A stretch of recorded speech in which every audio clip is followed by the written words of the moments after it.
Folks, speaking of politicians, right, Sam Bankman-Fried spent millions, tens and tens of millions of dollars for political connections, and it gave him enormous sway in Washington, D.C. And if this thing hadn't blown up, he might actually have been out there authoring industry regulations. I want to bring in IWF Policy Director Hadley Heath Manning, because Hadley, on February 1st this year, Jay Powell blocked out an entire hour to meet with Bankman-Fried and his team to go over regulations. And, you know, many are wondering just how these things can blossom overnight.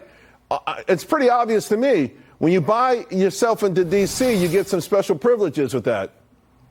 That's right, Charles, and that's a big contributor to why public trust is broken. It's been broken among private sector actors and public sector actors, and it's particularly difficult for the public to trust our institutions when they see the private and public sectors coordinating or, working together. So you sent the note over. You said to restore public trust, you have to focus on the long-term hard work of institution building. I get that, but you say it's not something any president could do with the stroke of a pen or the passage of law. Then how do we get this resolved?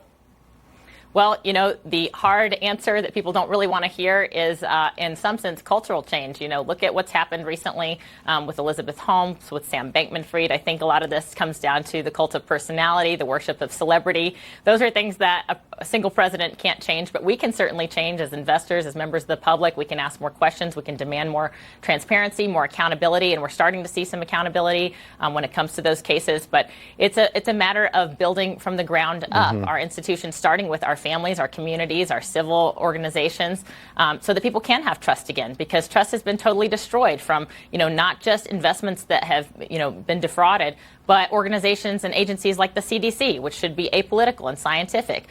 Entities like the SEC should be apolitical, should focus on doing its job of regulating, not focus on a political agenda. When these agencies have political agendas, that undermines public trust. With the cult of personality, it helps when you have a fat checkbook as well. Does this also speak to maybe thinking about limiting the amount of money that pour into these campaigns? Pretty soon it's going to cost like $5 to $10 billion just to be elected president. Well, I think we certainly need to look at reforms within our government, whether it comes to, limiting the influence of outside actors or limiting the influence of actors in our government. It all starts with limited government, Charles, and it starts with having limits on the terms that people can serve, whether it's in Congress or maybe in our federal bureaucracies. When you have people who are dedicated lifelong to doing some of these jobs, you lose touch with what it's like to work in the private sector or to, have the experiences that every American can bring to the table in our government. So my answer to this question is, let's focus on limiting the government's power to start with. I got less than a minute to go. So Elizabeth Holmes, she was sentenced to 11 years on Friday. I swear if she got out in 5 years for good behavior, she'd have a reality TV show the next day. Back to your original point. I mean, none of this gives us justice, right? Madoff got 150 years. Jeff Skilling got 14 years. How does the public, which may have lost $30 billion to Sam Bankman-Fried, how do they ever get true justice in this environment?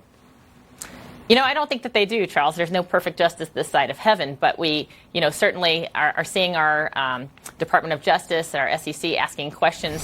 This is a question like, how do you stop people from lying? We're never going to stop people from lying. We're never going to stop the bad side of human nature, but we can try to minimize the fallout and minimize the way that people have been harmed. This is what our regulatory bodies are trying to do. Yeah, well, if they stop meeting with the people harming us, that would be a big step in the right direction. Hadley? Exactly. Thank you so much. Appreciate it.